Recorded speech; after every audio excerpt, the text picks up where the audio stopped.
Satu minggu pertama bulan Ramadan, harga bawang merah di Pasar Impres Muara Enim masih stabil, terutama sejak adanya harga subsidi untuk bawang merah dan bawang putih dari pemerintah.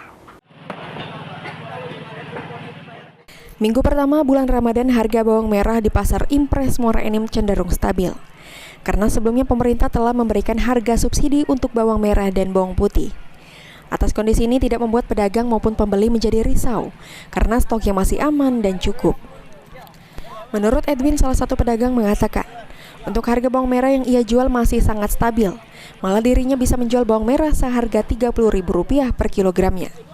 Untuk stok bawang merah dan bawang putih sendiri menurut Edwin cukup melimpah.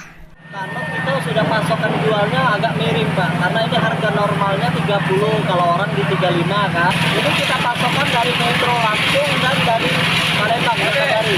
Kalau bawangnya bawang Jawa kita, Brebes. Kualitas bawang Brebes itu bawang nomor 1 kalau Brebes.